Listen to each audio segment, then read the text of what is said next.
काल शंकर मांडेकरनी मनेश्वरच्या रस्त्याचा प्रश्न माझ्यापुढे मांडला। मी इथला पालकमंत्री, आपल्याकडे डीपीडीसीचा आता नवीन वर्ष सुरू झालेलं आहे। रस्ता किती आहे? 600 मीटरचा, म्हणजे असा कुठं फार मोठा पण नाही। 600 मीटरचा रस्ता मला काल शंकर मांडेकरनी सांगितल्यानंतर मी शंकरला सांगितलं, तू मागणी, त्याचा तो मतदारसंघ आहे कारण तो विधानसभेचा आमदार आहे। मागच्या आमदारांनी तो लक्ष द्यायला पाहिजे होतं, त्यांनी दिलं नाही। आता त्याला मी असं सांगितलं की एक तर PMRD किंवा जिल्हा परिषद किंवा जिल्हा वार्षिक योजना, ह्या 3 पैकी एकाचा निधी देऊन मी ते काम ताबडतोब त्या ठिकाणी सुरू करतो, असं मी कालच शंकर मांडेकरला सांगितलं। अनेक माझे सहकारी तिथं हजर होते, ही चर्चा कालच झाली आणि त्याच्यामध्ये मी माहिती घेतली। झालंय काय, रस्ता हे जिल्हा परिषदेचा करू पाहतंय PMRD। जर PMRD ला करायचं असेल तर ते त्याच्याकडे हँडओव्हर करावं लागेल।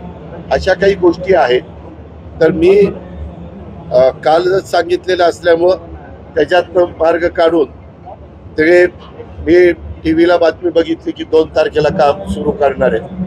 2 तारखेला कशाला, मी ताबडतोबच काम सुरू करतो। त्याच्या संदर्भात माझ्या सूचना ऑलरेडी गेलेल्या आहेत आणि शंकर मांडेकर तिथल्या आमदारांनी आग्रही मागणी केलेली, आमच्या राष्ट्रवादीच्या कार्यकर्त्यांची पण आग्रही मागणी, त्याच्यामुळे मी तो रस्ता करणार।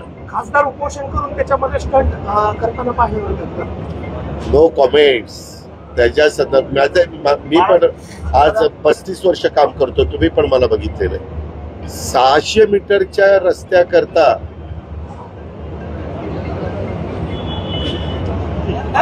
आता त्याला 5 कोटी असतो आमदार, खासदारांना पण 5 कोटी आमदार खासदार निधी असतो। म्हणजे जर करायचं म्हटलं तर कशात नाही करता येऊ शकतो।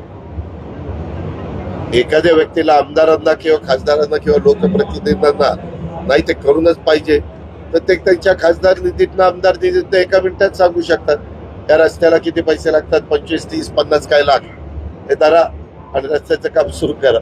काल अजित पवारांनी एक वक्तव्य केलं, ते तुम्ही ऐकलं का आणि काय वाटतं ते बघा?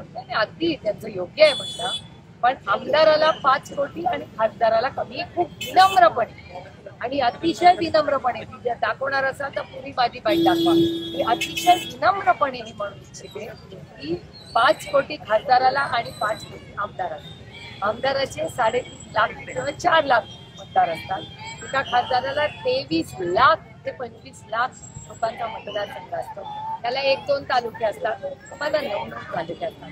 आम्ही अनेक दिवस सगळ्या पक्षाचे खासदार, म्हणजे भारतीय जनता पक्षाचे सत्तेत असलेले हेही सहभागी आहेत। आम्ही सगळ्यांनी माननीय प्रधानमंत्र्यांना विनंती केली की मतदारसंघ खूप मोठे झालेले आहेत, आम्हाला निधी पुरत नाही। कुठल्याच खासदारांनी, ना सत्तेतल्या ना विरोधातला, आम्हाला हे पैसे पुरत नाही, कृपा करून हे पैसे वाढवा अशी विनम्र विनंती आम्ही माननीय